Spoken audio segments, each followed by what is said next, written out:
गुरु ब्रह्मा गुरु विष्णु गुरु महेश्वर श्री गुरु परम ब्रह्म तस्मै श्री गुरु देवाय नमो।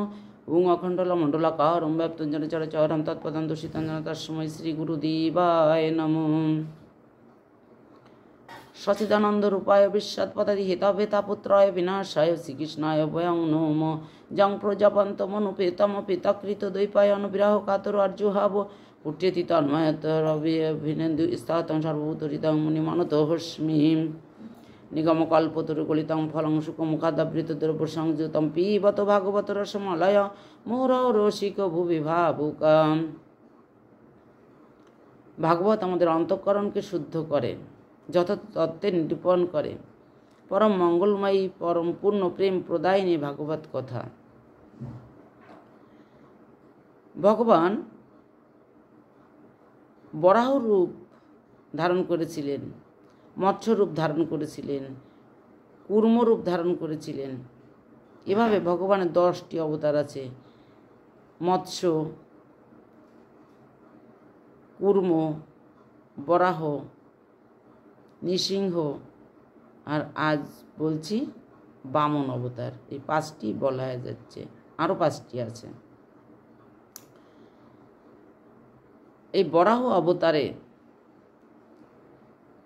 হিরণ্যকশিপুরের পুত্র প্রহ্লাদ, ভক্ত প্রহ্লাদের পুত্র বিরোচন, আর বিরোচনের পুত্র ছিল বলি। এই বলির সঙ্গে অমরাবতীর স্বর্গের রাজা ইন্দ্রর সঙ্গে যুদ্ধ হয়। এই যুদ্ধে বলি হেরে যায়, বলি নিহত হয়। বলি মারা গেলে তখন ভৃগুপুত্র দৈত্যগুরু শুক্রাচার্য মৃত সঞ্জীবনী জল ছিটিয়ে তাকে জীবিত করলেন। বলি জীবিত হয়ে চিন্তা করলেন, আমি তো মরেই গেছিলাম, তাহলে জীবিত যেহেতু হয়েছি তাহলে আমি আমার যে ধন সম্পদ আছে এগুলো আমি গুরুদেব ব্রাহ্মণদের বিলি করব।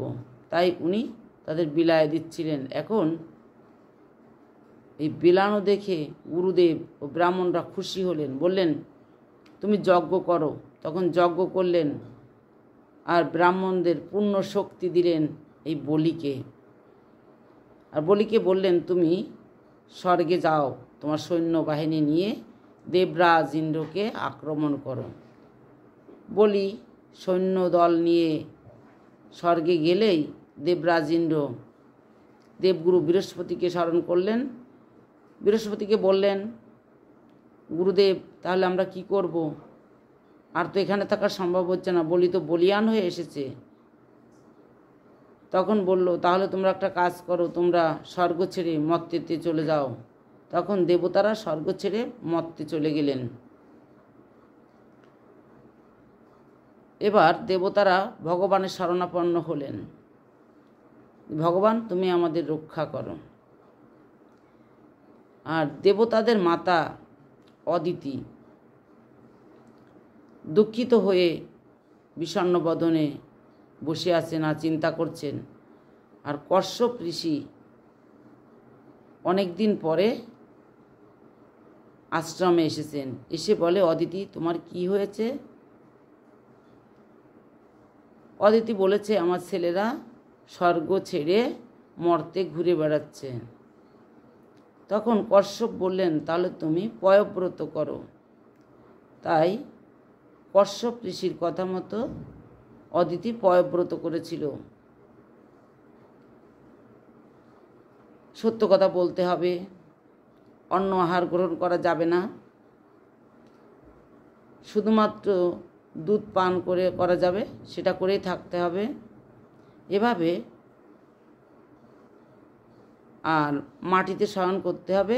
এভাবে ব্রত করলেন। আর ব্রততে খুশি হয়ে ভগবান আসলেন। ভগবান এসে তাকে আশীর্বাদ করলেন আর বললেন, আমি তোমার গর্ভে কশ্যপ ঋষির সন্তান হয়ে জন্মগ্রহণ করব, আর আমি দেবতাদের স্বর্গরাজ্য ফিরিয়ে দেব। সেভাবে অদিতির গর্ভে ভগবান জন্মগ্রহণ করলেন। আর বলি অনেক যজ্ঞ করছেন, সেই যজ্ঞের ফলস্বরূপ সে লোকদের দান করছেন। যে যা চাইবে তাকে সেটাই দান করবে, এভাবে দান করছেন। সেখানে এই বালক ভগবান, বামন ভগবান আসলেন বালক অবস্থায়। দেখছেন একটা ছোট্ট ব্রাহ্মণ বালক আসছেন, দেখে বলি বললেন, বসেন, আপনাকে কি দিতে পারি? রাজ্য চান, সুন্দরী নারী চান, আপনি যা চাবেন আমি সেটাই দেব, আপনাকে দান করব। ভূমি চান, জমি চান, যেটাই চান। তখন শুক্রাচার্য বললেন, বলি থেমে যাও, তুমি যা মনে করছো এ কোনো সাধারণ ব্রাহ্মণ নয়, এ হচ্ছে ভগবান শ্রীকৃষ্ণ। আর কৃষ্ণ বললেন, আমি যা চাই তুমি দেবে তো? বলি বললেন, হ্যাঁ দেব। তাহলে আমার হাতে কমণ্ডলু আছে, এই জল নিয়ে আচমন করে তুমি বলো তুমি দেবে। যেই আচমন করতে যাবে তখন শুক্রাচার্য একটা পোকা হয়ে ওই কমণ্ডলের নালার ভিতর যে বসে আছেন। অন্তর্যামী ভগবান সব কিছু বুঝতে পারলেন। তখন একটা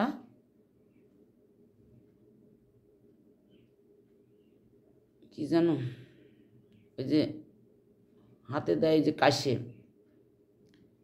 ওই কাশে দিয়ে বললেন যে তুমি এটা দিয়ে খোঁচা দাও, ওখানে যেটা ময়লা আছে বেরিয়ে যাবে। সেই যে বলি খোঁচা দিল, খোঁচা দিলে সঙ্গে সঙ্গে বলির গুরু শুক্রাচার্যের একটা চোখ অন্ধ হয়ে গেল। শুক্রাচার্য বেরিয়ে গেল।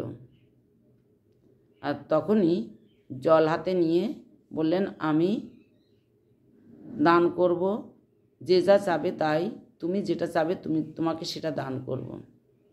এবার এই বালকটি বললেন, আমি 3 পদভূমি চাই। বামন বেশ ধারণ করে এসেছেন, তাই ইনি হচ্ছেন বামন ভগবান।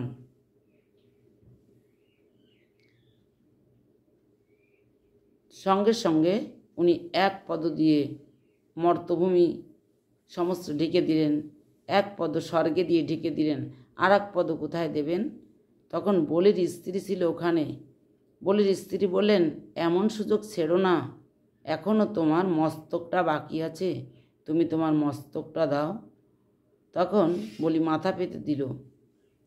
আর এই বামন ভগবান তার নাভির থেকে আর একটা পা বেরিয়ে বামন ভগবানকে দেওয়ার জন্য মাথাটা পেতে দিলেন। আর বামন ভগবান তার পাটি, 3য় পাটি বলির মাথার উপর দিলেন। আর বলি পাতালে চলে গেলেন। আর বলিকে অনেক আশীর্বাদ করলেন। এভাবে ভগবান বামন অবতার গ্রহণ করেছিলেন। আর স্বর্গের যে দেবতারা আর দেবরাজ ইন্দ্রকে অমরাবতী ফিরিয়ে দিলেন, অন্য দেবতাদের যার যার স্থানে চলে যেতে বললেন। এভাবে দেবতাদের স্বর্গরাজ্য ফিরিয়ে দিলেন ভগবান।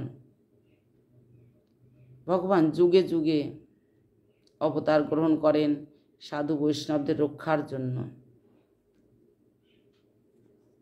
জয় শ্রী রাধে।